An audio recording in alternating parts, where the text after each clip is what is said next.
Good morning students. Start करेंगे हम आज का टॉपिक, और आज का टॉपिक है हमारा कोलेनकाइमा यानी सिंपल परमानेंट टिश्यू में सेकंड टिश्यू कोलेनकाइमा। इससे पहले आप पैरेन्काइमा पढ़ चुके हैं।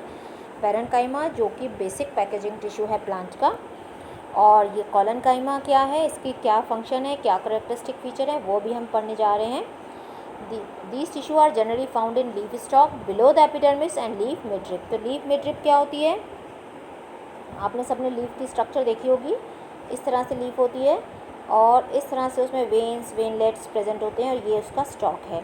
तो इसको हम बोलते हैं लीफ स्टॉक, ठीक है। और ये जो प्रोमिनेंट वाला बीच वाला पार्ट हो गया, इसको बोलते हैं लीफ मिडरिप। तो क्या बोला है इसको कि कहाँ प्रेजेंट है? लीफ स्टॉक के below the leaf stalk below the epidermis and leaf midrib.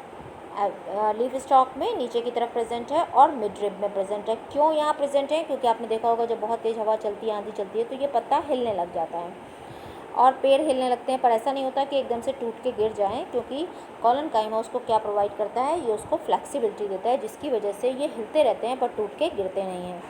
Leaf stock में होने का रीज़न ये है कि ये इसको फ्लेक्सिबिलिटी देगा, पत्ता हिलेगा पर टूट के नहीं गिरेगा। जब तक कि एक्सट्रीम केस ना हो तब जाके जो है पेड़ टूट के गिरते हैं, नहीं तो वो ऐसे ही पत्तियां हिलती रहती हैं पर टूट के नहीं गिरती हैं। तो आपको पता चला है कहाँ प्रेजेंट है? लीफ स्टॉक में बिलो द एपिडर्मिस, एपिडर्मिस के नीचे, एंड लीफ मिडरिप के अंदर। चलिए आगे चलते हैं। The cells of this tissue are living elongated and irregularly thick at the corners. जो ये इसकी सेल्स हैं वो लिविंग हैं, इलोंगेटेड हैं और इरेगुलरली थिक हैं एट द कॉर्नर। कॉर्नर्स पे थिक होती हैं, वो मैं भी आपको दिखाती हूँ। ये देखिए यहाँ पर ये आपको स्ट्रक्चर दिख रही है, ये कॉर्नर में, और यहाँ पर भी ये दिख रही होगी। ये स्ट्रक्चर्स क्या हैं? ये जो हैं थिकनिंग है। जैसे अगर हम एक सेल बना रहे हैं इस तरह से और दूसरी सेल यहाँ पर है, तो इसके जो कॉर्नर्स हैं, ये जो कॉर्नर्स हैं, यहाँ पर आपको ये थिकनिंग दिखाई दे रही है। तो मैंने बोला था आपको कि सेल वॉल का ध्यान रखना कि क्या है। वहाँ पर सिर्फ सेलुलोज था, यहाँ पर क्या होगा? Cellulose and pectin. तो डिफरेंस आ गया, सेलुलोज प्लस पैक्टिन से मिलकर बनी है, यानी थिक है। कहाँ पर? कॉर्नर्स पर। किसका डिपोजिशन है? सेलुलोज और पैक्टिन का। वहाँ पर खाली सेल वॉल किससे मिलकर बनी थी? सेलुलोज से थिन थी। अब ये थिक हो गई कहाँ पर? कॉर्नर्स पे। और किससे मिलकर बनी है? सेलुलोज और पैक्टिन से। डिफरेंस का पॉइंट आ गया। देखिए, living elongated irregularly thick at the corners.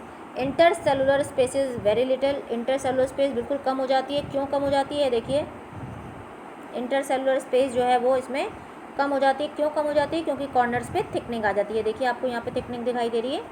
Collenchyma is characterised by the deposition of extra cellulose and pectin, जो मैंने अभी आपको बताया कि सेलुलोज एंड पैक्टिन प्रेजेंट होता है।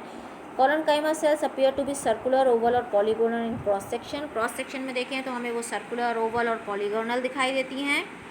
They often contain chloroplast. इसमें क्लोरोप्लास्ट भी प्रेजेंट हो सकता है, ज़्यादातर होता है। अब फंक्शंस, यहाँ पर मैं स्ट्रक्चर और आपको एक बार दिखा दूँ। तो ये देखिए, यहाँ पर ये कॉर्नर्स पे थिकनिंग है, ठीक है, इसलिए इंटरसेलुलर स्पेस आपको दिखाई नहीं दे रहा। बीच में वैक्यूल है, साइड पे थिकनिंग है, क्लोरोप्लास्ट प्रेजेंट है। तो दोनों में आपको डिफरेंस दिखाई दे रहा है। बीच में वैक्यूल प्रेजेंट है और थिकनिंग अलग से दिखाई दे रही है। यहाँ पर ये देखिए, ये सारी थिकनिंग दिख रही है, ठीक है। तो अब हम आ जाते हैं functions of collenchyma. Collenchyma is a mechanical tissue.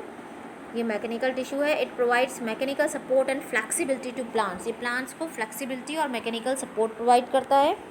It also allow easy bending in various parts of the plant, leaf and stem without breaking. आराम से वो उनको मुड़ने देता है, बिल्कुल मुड़ सकते हैं बट टूटे ना, ये इसलिए उनको फ्लेक्सिबिलिटी देता है।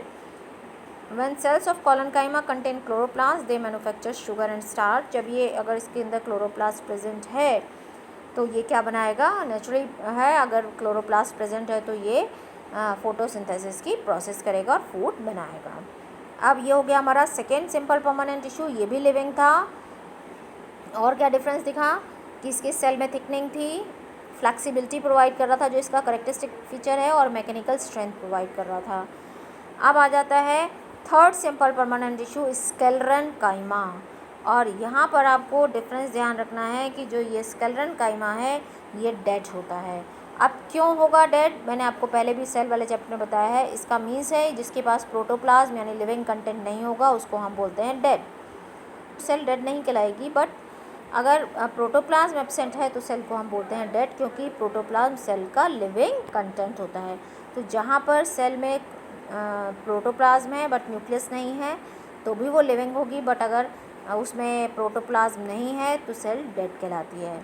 So this type of tissue is present in stems around vascular bundles.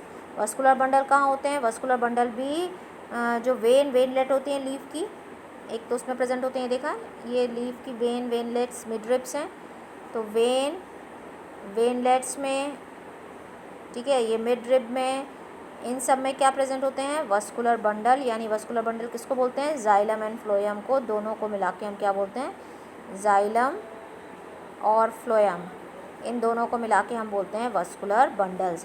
तो ये जो लीफ की ये जो मिडरिब्स हैं, वेन्स हैं, वेनलेट्स हैं, इनके अंदर क्या प्रेजेंट होते हैं? Vascular bundles. तो ये उसको जो है वो स्ट्रेंथ प्रोवाइड करने के लिए, थिकनिंग प्रोवाइड करने के लिए ये कहाँ प्रेजेंट होता है? वस्कुलर बंडल पे, in the veins of leaf and in the hard covering of seeds and nuts. जितने भी सीड्स और नट्स देखे होंगे आपने, जितने भी सीड होते हैं, बीज होते हैं, नट्स होते हैं, उनमें जो उनकी आउटर कवरिंग हो देखा है ना आपने, सब थिक होती है, तो वो किसकी वजह से होती है? Sclerenchyma. Even husk of coconut is made up of sclerenchyma tissue. Husk क्या होता है? जो आपने देखा ना नारियल को छीलते हैं तो जो उसकी छाल निकालते हैं, वो छाल क्या है? स्क्लेरेन्काइमा। कैरेक्टरिस्टिक ऑफ स्क्लेरेन्काइमा कहाँ कहाँ प्रेजेंट थे ये आपको पता चल गया। अब हम देखते हैं कि उसके क्या फीचर हैं। Sclerenchyma cells are dead and without any protoplasm. जब प्रोटोप्लाज्म ही नहीं है इसलिए उसको हम क्या बोलेंगे? डेड। ये कैरेक्टरिस्टिक फीचर मैंने आपको बताया है। दूसरा, it is composed of long narrow and thick wall cells. देखो ये कितनी लॉन्ग है, नैरो हैं, थिक हैं, इतनी थिक हो चुकी हैं वॉल, सबसे ज़्यादा थिक हैं। यानी सबसे थिन कौन सी है? पैरेन्काइमा। उससे थिक कौन सी है? कोलेन्काइमा। और सबसे थिक कौन सी हो गई? स्क्लेरेन्काइमा। वो दोनों लिविंग थे, ये क्या हो गई? Dead. Compose of long narrow and thick wall cells. The walls of sclerenchyma cells are greatly thick with deposition of lignin. अब वहाँ पे क्या था? पैरेन्काइमा में सेलुलोज, कोलेन्काइमा में सेलुलोज एंड पेक्टिन, और यहाँ पर क्या आ गया? यहाँ पर आ गया लिग्निन। ये बिल्कुल सीमेंट की तरह होता है, जैसे सीमेंट होता है ना वैसा होता है, बिल्कुल उसको हार्ड बना देता है। Acts as cement and hardens the cell. ये बिल्कुल सीमेंट की तरह होता है जो उसको बिल्कुल हार्ड बना देता है। तो लिग्निन, इसमें कई बार क्वेश्चन भी आता है कि स्क्लेरेन्काइमा में कौन सा केमिकल प्रेजेंट है, तो वो है lignin. The cells are closely packed without intercellular space. इसमें इंटरसेलुलर स्पेस प्रेजेंट नहीं है क्योंकि इसके अंदर बहुत थिक है। देखिए कितनी थिक वॉल है इसके अंदर, पूरी थिक हो चुकी है, ठीक है। पहले लिविंग होती हैं, बाद में जब इसमें डिपोजिशन स्टार्ट होता है, प्रोटोप्लाज्म ख़त्म, क्योंकि जब डिपोजिशन स्टार्ट होगा बाहर से कोई चीज़ अंदर नहीं आ सकती, अंदर से बाहर नहीं जा सकती, धीरे धीरे प्रोटोप्लाज्म गायब हो जाता है और वो डेड हो जाती हैं। Functions of sclerenchyma. Sclerenchyma is the chief mechanical tissue of plants which provide strength and enable them to bear various stresses. ये सबसे जो है इम्पॉर्टेंट मैकेनिकल टिश्यू है, सबसे मेन एक मैकेनिकल टिश्यू है प्लांट को, जो स्ट्रेंथ प्रोवाइड करता है और डिफरेंट जो स्ट्रेसेस हैं उनको सहने की शक्ति देता है। It forms a protective covering around seeds and nuts. Seeds and nuts के चारों तरफ जो है एक प्रोटेक्टिव कवरिंग बनाता है। Its give rigidity, flexibility and elasticity to the plant body. ये भी प्लांट को rigidity, flexibility and elasticity provide करता है। तो ये तीनों हो गए हमारे सिंपल परमानेंट टिश्यू। कहाँ कहाँ प्रेजेंट है आपको ये भी पता चल गया। कैरेक्टरिस्टिक फीचर क्या हैं, क्या उनके फंक्शंस हैं, तो ये आपको क्लियर हो गया होगा। इनको आप एक दो बार पढ़ेंगे आपको ये लर्न हो जाएगा। उसको समझ के याद करिए कि कहाँ पर प्रेजेंट हैं, तो आपको अपने आप उसके फीचर्स याद आ जाएंगे। सो ये आपको याद हो जाना चाहिए, ठीक है। Thank you, thanks for watching.